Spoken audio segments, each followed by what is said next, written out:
मैंने कैलाश बदल दिया। अब तेरे भवन का निर्माण होगा पुत्री।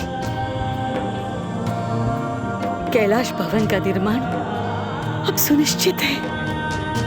कैलाश भवन का निर्माण सुनिश्चित है। जमाता, आप तो हार गए। अब मेरी इच्छा पूर्ण कीजिए। भवन निर्माण की इच्छा केवल आपकी इच्छा नहीं है माता, आपकी उस कामना में पार्वती की मनोकामना भी सम्मिलित है।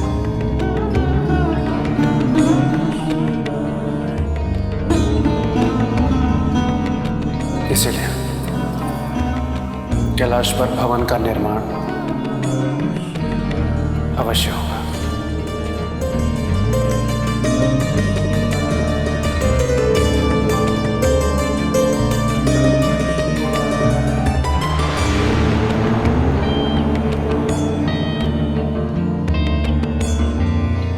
भवन का शिल्पकार कौन होगा? भवन का शिल्पकार होगा मेरा भक्त, ज्ञान और कला में कुशल रावण।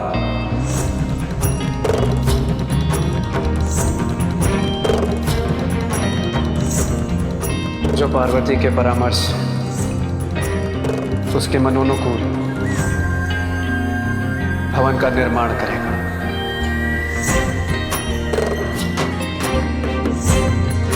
नंदी, प्रभु, जाओ, जाकर रावण को संदेश दो कि वह शीघ्र कैलाश है। जो आज्ञा प्रभु।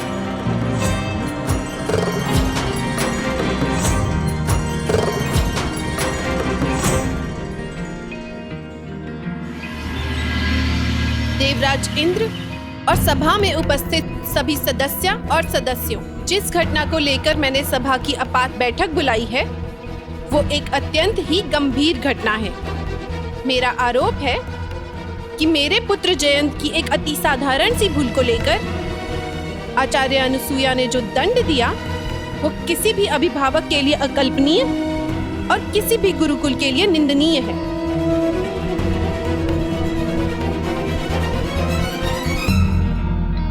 देवी अनुसुईया, इस आरोप के विरुद्ध आपकी ओर से कोई स्पष्टीकरण?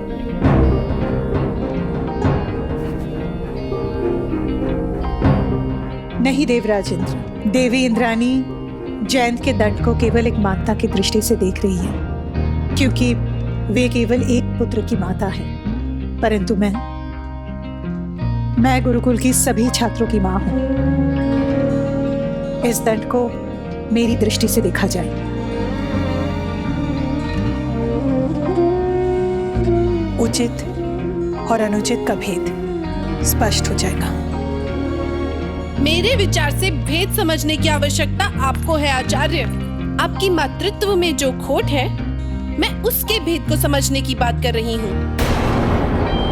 पूर्णता और अपूर्णता के भेद को समझने की बात कर रही हूँ।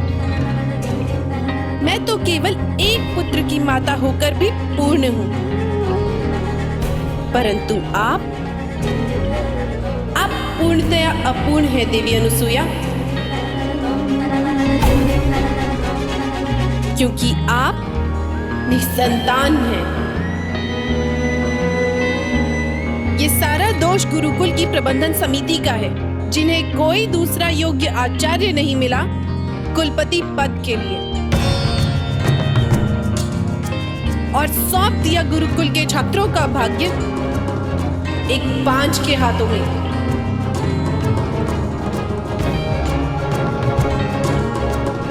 देवी इंद्राणी, आप शब्दों की मर्यादा भूल रही हैं। क्षमा करें ऋषिवर, एक मां की आहत भावनाओं को मर्यादा की सीमा में नहीं बांधा जा सकता।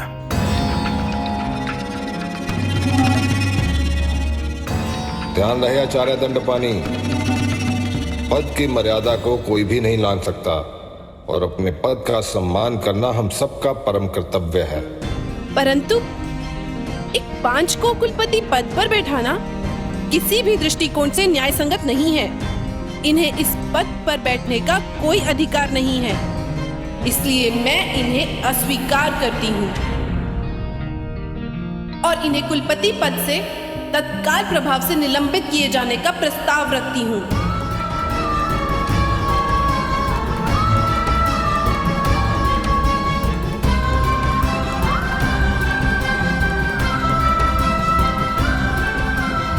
मेरा भी यही मत है देवराज।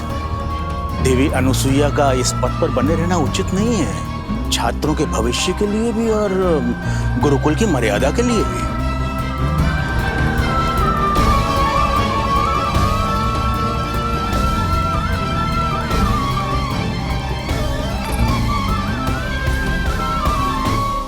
यदि आप सब मेरे विचार से सहमत नहीं हैं, तो फिर चुनाव ही एक उत्तम विकल्प है।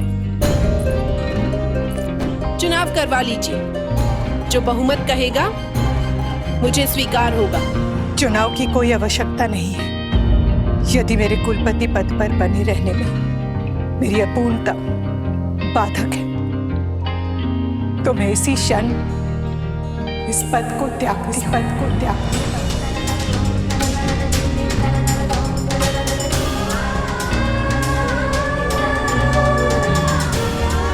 और मैं घोषणा करती हूँ, जब तक मैं पूर्ण न हो जाऊं, मैं कुलपति पद पर नहीं बैठूंगी।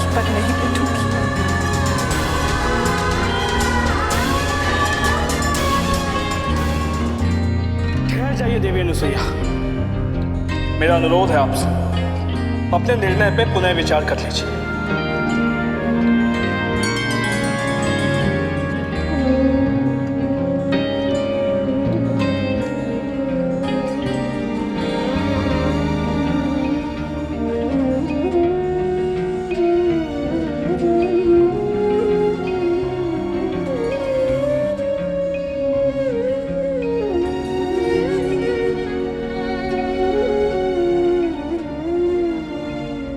उपस्थित सभा सदन के समक्ष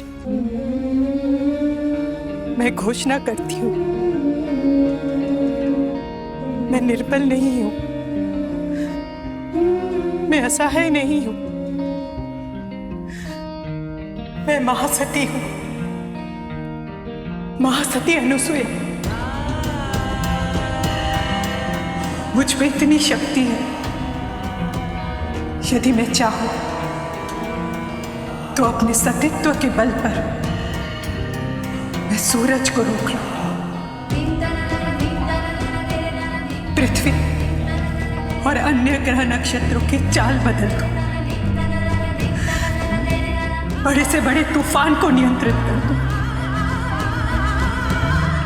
यदि मेरे नियंत्रण में कुछ नहीं तो वो है मेरे गर्भ धारण करना, और इस एक क्षमता के कारण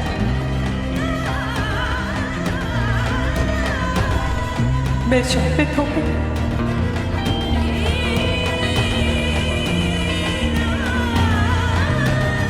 अब शकुनी हो गई।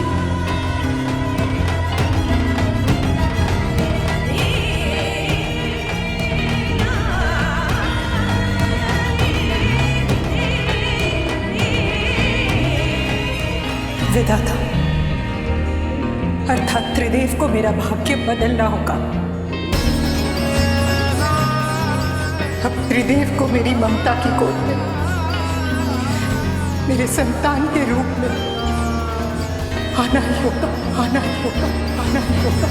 आना ही होगा। मैं महासती अनुसुईया दसों दिशाओं यहाँ उपस्थित सभी देवी देवता और आचार्यों को साक्षी मानकर त्रिदेव को अपने संतान के रूप में प्राप्त करने का प्रण लेती हूँ।